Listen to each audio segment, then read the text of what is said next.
Guys that pay for OnlyFans. Why? Someone has to support your mum. For the articles, Family Feud claps, good answer, good answer. I am a patron of the arts. Horny, Google big boob. Because she loves me. At the very least, she loves your money. For starters, I subscribe to one person on OF. I subscribe because she has raised a lot of controversy in her community, so she's fun to look at and her observations are interesting. As I'm reading through these comments, I have to wonder if OF, given its popularity, is a game changer for the prawn industry. These women, as far as I can tell, are doing it voluntarily and controlling the situation while taking a decent profit. I heard the perfect explanation recently. Yeah, prawn may be easy to find for free, but those prawn stars didn't sit beside me in math class. Suddenly, I understood everything, laughing my ass off. Do people just Google their classmates' names or something? I'd figure most would put an alias. Or are people just looking through every profile to find people they know? Nah, it gets advertised to them on social media. The vast majority of people found people through either Twitter, Facebook, or Instagram. Not going to lie, a photo of her in a sundress made me obsessed, so I paid for a month. Didn't end up liking OF as I expected a lot more sexual content, to which I only received lewd photos, not appropriate for Instagram. I'm not a guy, but I have produced sexual content online before and have asked clients why they do pay for prawn out of my own curiosity. It's not just men, by the way. Plenty of people in general pay for prawn. Some men want to give back for the content produced, such as one might subscribe to a YouTube content producer's Patreon or paid channel subscription. If you really like sex work content that someone produces, same situation. Just for perhaps more exclusive FAP material instead of early video releases or behind the scenes content. Some men really enjoy personalized pornography. If you found a person you found insanely hot and could order a video of them doing and or saying things that would make it even better for you, you know, plenty of people really dig that shit. Some men want attention and or might be lonely, and paying for online content / attention is certainly more affordable or safe / legal than paying for a sex worker in real life. And on top of all that, a ton of dudes love spending money on women who they think are attractive. Women do it for men do it for men, women do it for women. Some people just have a thing for handing over money / gifts to people they think are hot. I've heard it's all about the interaction. It's not like a prawn video will text you a random nude during the day. I love paying for some random dude to rape my dick, but to be honest, I've paid for a video a time or two. Personalization in prawn might be worth it for a lot of people, especially for those with obscure names. There are 0 videos on Pornhub of a woman screaming the name Obadiah. Are you sure? Cause I could totally see someone having a weird kink for the villain in the first Iron Man movie. I want to see your tits, you want $5. It's a fair deal in my opinion. It's more personalized than prawn. There is one-to-one interaction. It makes you feel like you're actually sexting someone. I once subbed to a guy who never got past 20 subs. He was French too. We chatted about our lives. He was genuinely thankful to me for being like his second subscriber, and I found him real life hot, not the prawn actor kind of atypical, but someone I'd definitely date IRL. In the end, it felt like I made a friend, albeit a strange kind of friend whose name I still don't know, but whose dick I've seen many times. The same reason that people use Patreon to pay their favorite creators on YouTube. If you're going to consume media, sometimes it can feel good to be able to give directly to the creator of that media. Supporting independent sex workers ensures that the people providing the labor are also receiving their fair share of the revenue their media generates. If you can't afford it and you consume prawn, consider paying for it directly. I subbed for 1 month for 2 separate girls I've personally known, and it was to satisfy the curiosity that has been there since high school of what lies under that cute girl's clothes. If I thought they were hot in high school, and I know they're still hot based on recent IRL interaction and or social media, I'll still want to see them naked, and I'm perfectly willing to make a one-time payment of $5 to $10 to scratch that long-time itch. Edit, for those asking if it was worth it, yes. For those asking for the OF links, they've since been deleted, probably because OF has some less than stellar business practices. I wanted to see my ex's tits again. Sad fap, it's like a competition, what can go further, cum shot or tears? Mainly because it's an ethical way to obtain some of the kinkier stuff. I'd rather pay someone who does it voluntarily than some scumbag with a Czech girl in a cellar. I think there are 2 reasons guys do it. 1, to see a particular girl naked, maybe she just floats your boat and you can't get her nudes anywhere else. Or 2, the girlfriend experience.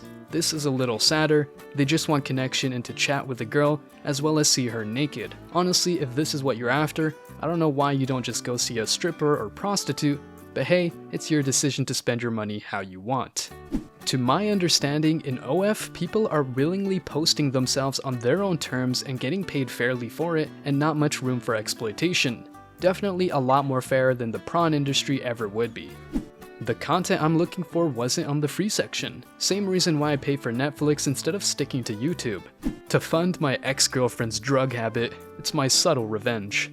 Simply to see attractive girls I personally know nude without putting in any actual effort.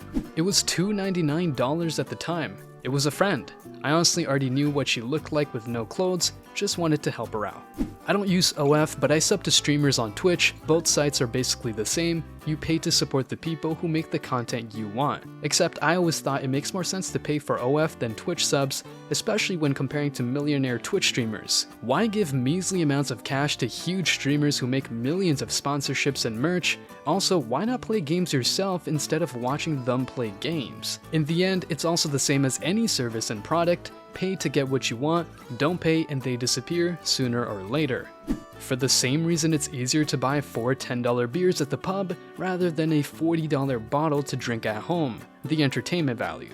I hate that overacted fake shit that all professional prawn has become. The people I subscribe to on OF don't do the personalized stuff, they're just genuinely nice people who happen to be attractive and found shooting prawn to be fun and profitable.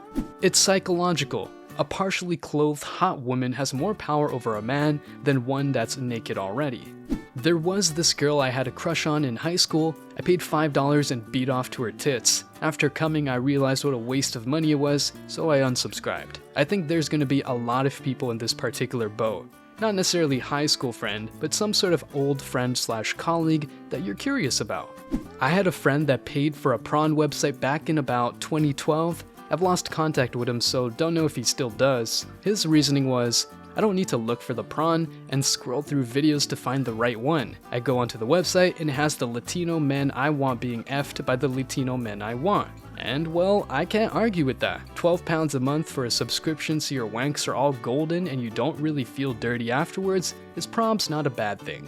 I need help to support my wife's boyfriend by subscribing to her page. So I haven't paid for prawn, but I'm about to start. I watched this documentary following some ladies getting started in the prawn industry, and it just made me sick to my stomach. These ladies were pressured into doing scenes that they did not feel comfortable doing, they were underpaid, and a lot of them turned to drugs. So when I see prawn where I know that the woman is in control of the situation and she is happy, I'm able to masturbate in peace.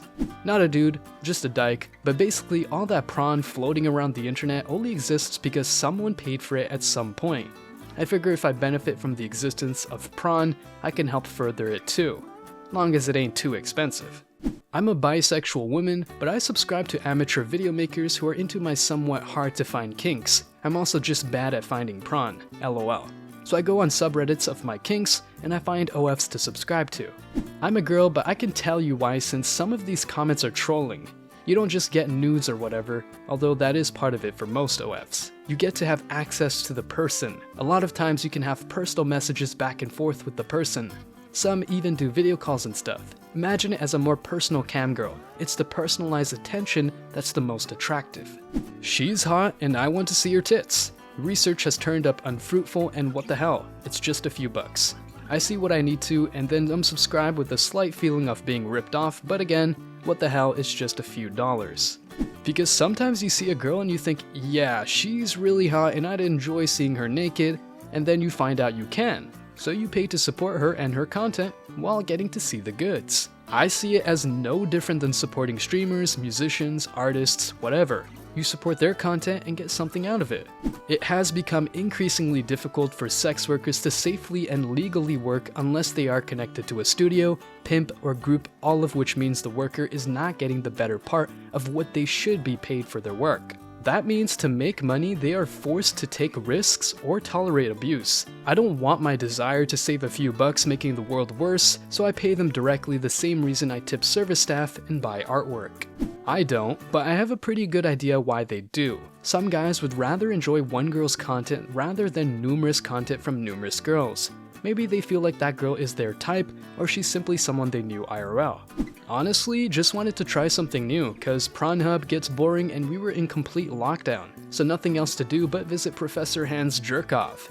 Sub to Remy Lacroix's OF, did my business, moved on. 5 out of 7, would wank again.